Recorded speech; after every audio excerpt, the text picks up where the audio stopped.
Hello বন্ধুরা, আশা করি সকলে খুব ভালো আছো। ফিরে এলাম আরেকটা নতুন ভ্লগ নিয়ে। আজকে আমাদের বস্টনের তৃতীয় দিন। দেখতেই পেলে আদিবাবু একদম সেজে গুজে রেডি, সঙ্গে আমরাও। গাড়ি করে এখন বেরিয়ে পড়েছি আজকে একটি নতুন জায়গায় যাব বলে। আজকের দিনটা ভারী মেঘলা, সকাল থেকেই বৃষ্টি হয়ে চলেছে। তারই মধ্যে আমরা সবাই মিলে রেডি হয়ে বেরিয়ে পড়লাম। এই যে এখানে রয়েছে সৃজা, আদি, পেছনে দেবব্রত, গাড়ি চালাচ্ছে প্রিয়জিৎ, পাশে বসেছে দীপায়ন এবং আমি তো রয়েছি। আজকে যে জায়গাটিতে যাব সেই জায়গাটির নাম হচ্ছে হ্যালিবুট পয়েন্ট। এখান থেকে নাকি আটলান্টিক ওশান ভীষণ সুন্দরভাবে দেখা যায়। আজকে আমাদের গন্তব্য সেই আটলান্টিক ওশান দর্শন। আমরা কাছাকাছি চলেই এসেছি এবং এই বিল্ডিংগুলো ফাঁক দিয়ে হঠাৎ করে চোখে পড়ল এক চিলতে মহাসাগরের দর্শন। পাহাড় তো ভীষণ ভালো লাগে বরাবরই, কিন্তু সমুদ্র দেখলে কিন্তু তার উত্তেজনা আলাদা রকমেরই হয়। ওই যে দেখা যাচ্ছে আটলান্টিক ওশান। এই হ্যালিবুট পয়েন্ট পার্কটিতে নাকি বেশ ইতিহাস জড়িয়ে আছে। আজকে সেই জায়গাটায় যাওয়া যাক আর তার সেই ইতিহাসটা তোমাদের সঙ্গে চলো শেয়ারও করে নেব। আমরা হ্যালিবুট পয়েন্ট স্টেট পার্কে নেমে সেখানকার পার্কিং লটে গাড়িটা পার্ক করলাম। এখন আমরা ক্রমশ এগিয়ে যাচ্ছি ভেতরের দিকে। এখানে রোদ উঠেছে ভালোই, তবে রোদ উঠলেও টেম্পারেচার কিন্তু অনেকটাই কম, আর তার সঙ্গে দিচ্ছে একটা ঠান্ডা হাওয়া, তাই ঠান্ডাটা বেশ লাগছে। আর চারপাশে তো দেখছো কিরকম বরফ এখনো ছেয়ে রয়েছে। এইখানে একটি বোর্ড লাগানো রয়েছে এবং এখানকার ভিজিটার সেন্টার কোন দিকে সেটাও এখানে পয়েন্ট করা রয়েছে। বরফে মোড়ানো পথের মধ্যে দিয়ে জঙ্গলের ভেতর দিয়ে আমরা এগোতে থাকলাম সেই রাস্তা ধরে। আজকে এই সাদা পরিবেশের মধ্যে আমরাও কিন্তু সাদা হয়ে রয়েছি।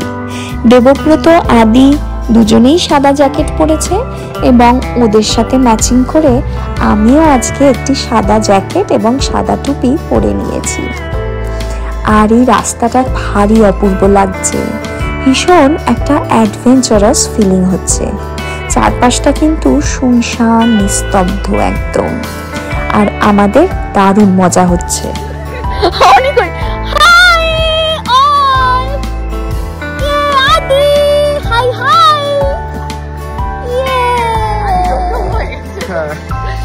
চলো লেটস গো। ক্রমশ এগোতে এগোতে আমরা পৌঁছে গেলাম একটি জলাশয়ের কাছে। জলাশয়ের ও প্রান্তে রয়েছে অতলান্তিক মহাসাগর। এই হ্যালিবুট পয়েন্টটি গ্রানাইট পাথরের জন্য বিখ্যাত। এই জলাশয়টি যেখানে রয়েছে সেখানে একটি সময় গ্রানাইট পাথর খুঁড়ে নিয়ে যাওয়া হতো।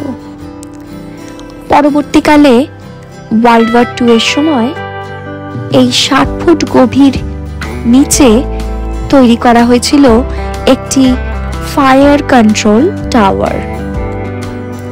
এখন এই জায়গাতে রয়েছে এই জলাশয়টি এবং 1931 সালে এই জলাশয়ের সঙ্গে প্রায় 56 একর জমি নিয়ে তৈরি করা হয় হ্যালিবুট পয়েন্ট স্টেট পার্ক, যেখানে আমরা আজকে চলে এসেছি। আমরা এখন ক্রমশ এগোচ্ছি জলাশয় ছেড়ে মহাসাগরের দিকে। এই আটলান্টিক ওশানের জলটির রং একদম নীল, ভীষণ সুন্দর দেখতে লাগছে বলাই বাহুল্য, আর প্রচন্ড হাওয়া। যদিও সমুদ্রের কাছে হাওয়ার প্রকোপটা একটু কম। আমরা ক্রমশ এগোতে থাকছি সমুদ্রের দিকে।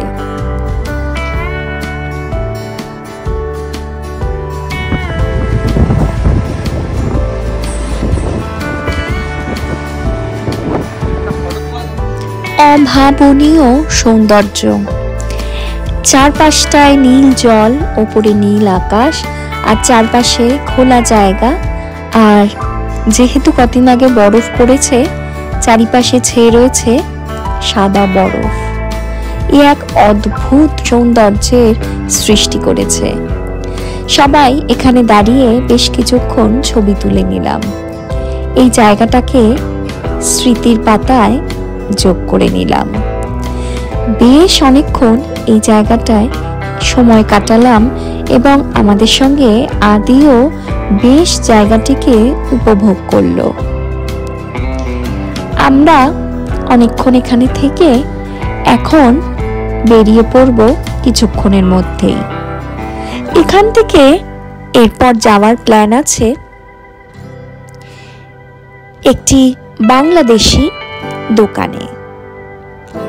দেখতেই পাচ্ছ আমরা সবাই একদম ডুবে গেছি জায়গাটার সৌন্দর্যে। এখন আমরা বেরিয়ে পড়েছি, চলেছি সেই বাংলাদেশি দোকানটির দিকে। সেটি নাকি এখানে বিশাল বড় দোকান, বিশাল বড় গ্রসারি স্টোর, আর তার সঙ্গে প্রচুর খাবার নাকি রান্না করা অবস্থায় পাওয়া যায়।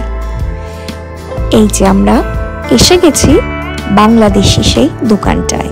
এটি আমাদের বাড়ির কাছেই। প্রচুর খাবার দেখছি এখানে রেডি রয়েছে। সবাই একে একে নিজেদের পছন্দ মতো খাবার অর্ডার করে দিচ্ছে। দাম কিন্তু খুব একটা বিশাল কিছু নয়, রিজনেবল প্রাইসেই প্রচুর খাবার পাওয়া যায়। অনেক রকমের কাবাব রয়েছে, মাছ রয়েছে, চিকেন, মাটন রয়েছে, সবজি বিভিন্ন রকমের রয়েছে, আর রয়েছে পরোটা, সাদা ভাত, পোলাও, বিরিয়ানি। আমি এইসবের মধ্যে থেকে অর্ডার করে নিলাম চিকেন বিরিয়ানি আমার জন্য। আর এই যে গ্রসারি স্টোরে একটু অংশই আমি এখানে দেখালাম। আর খাবার দাবারের দাম যেরকম বললাম খুব একটা বিশেষ কিছু নয়। আমাদের এখন খাবার চলে এসেছে, সবার ভীষণ খিদে পেয়ে গেছে, তাই আর দেরি না করে এখন আমরা চটপট খেয়ে নেব। আজকের দিনটা আমরা ছোট করেই সময় কাটালাম বাইরে।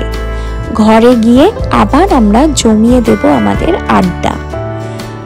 আগামীকাল একটি লম্বা ট্যুরে যাওয়ার প্ল্যান আছে। সেটা কোথায় যাব সেটা দেখাবো আমার নেক্সট ব্লগে। আগামীকাল এখানে 25শে ডিসেম্বর, ক্রিসমাসে আমরা কোথায় গেলাম সেইটা আমি নিয়ে আসবো আমার নতুন ব্লগে। ততদিন সবাই ভালো থেকো, সঙ্গে থেকো এবং অবশ্যই সুস্থ থেকো। আশা করি তোমাদের আজকের এই জায়গাটি বেশ ভালো লাগলো। আমাদের তো অসম্ভব সুন্দর লেগেছে। আর তোমরা এইভাবেই সঙ্গে থাকো আর দেখতে থাকো আমেরিকানা বাঙালিয়ানা। Thank you, tata.